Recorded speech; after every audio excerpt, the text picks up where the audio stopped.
How's it, guys? I'm Clarice, you're on the Live Ready channel, and today I'm talking about the single most important skill or quality that you can have in a survival scenario.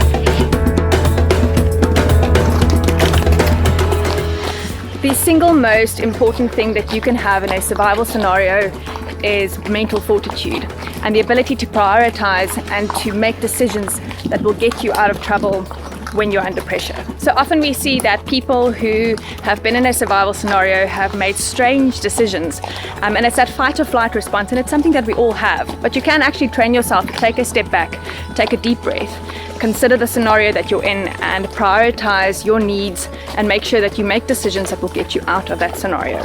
Not too long ago, we were moving around 20 horses between farms in these mountains. We got seriously lost and we were really unprepared. And the way we got out of it was through some serious decision making. Now, I've been lost in the mountains a couple times in my life, and there's always a little bit of fear that accompanies that feeling of, I'm not exactly sure where I am now. But there are simple things that you can use to navigate and to find your way back. And if you haven't seen my video on field compass navigation yet, I'll post the link to it in the description here. But none of that would have helped us at all had we not had the mental fortitude to make the decisions that we needed to get us there. And sometimes it just takes a bit of simple practical thinking, just a bit of reasoning. So we needed to find a jeep track that was somewhere in the mountains here. But when we came over the slopes behind me, there was no jeep track in sight. So what we did was we thought, where would the obvious place be that they would have put a jeep track? Obviously not right by the ravine. And it wasn't actually that difficult to find it, but it was right on the other side of a hill.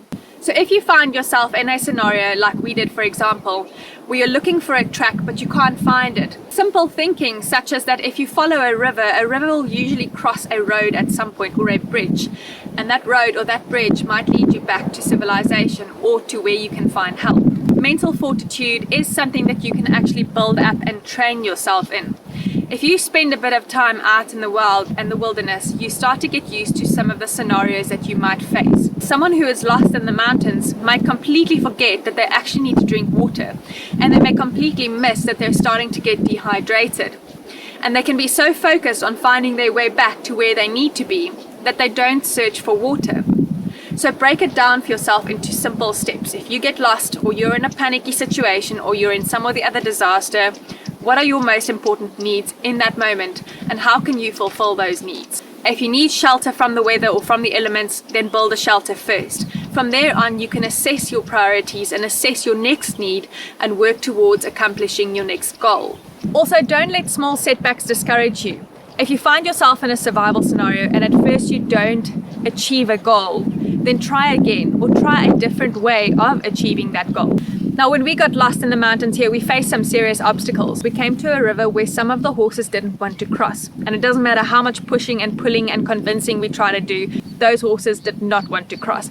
So what we did was we built a bridge with ferns and sticks and grass, and then shoveled some dirt onto it to convince the horses that there is a bridge that they can pass on. Now, at one point, a lot of the riders wanted to turn around and go back the way we had come. Now, not having enough food or water or shelter for us to spend a night in the mountains, tracking back and possibly getting even more lost is not necessarily the best option, especially because by that time we knew we should be relatively close to our final destination. One of the challenges we faced was that we needed to cross a ravine close by here.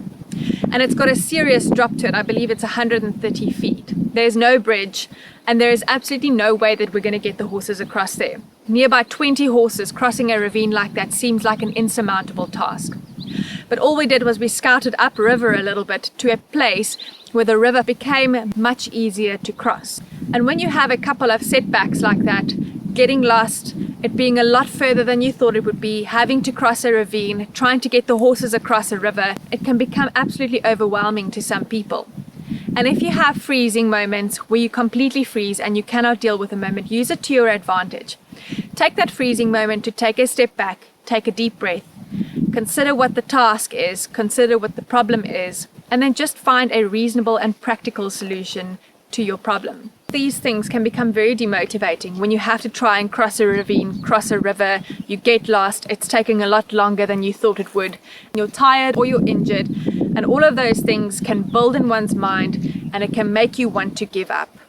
But don't give up, because people have lost their lives in scenarios like that because they have given up. Then the other thing is execution, especially if you're in a group and there's a problem that you need to solve as a group. Solve that problem by drawing on the strengths of each member in that group. Remember, there's always going to be a strongest person and a weakest person in the group, and you can pair the strongest person with the weakest person to even out your group dynamic. The group's morale can make a huge difference to the outcome of the situation. Lastly, don't panic. Because in that moment of panic, we often cannot think clearly enough for us to work through a problem. And often there is a reasonable and logical and practical solution to a problem, but we can't get to that solution if we're in complete panic. Well, thanks for coming riding with me today. I hope you've had a wonderful time. Remember to hit like and subscribe, and until the next time, live ready. Yeah.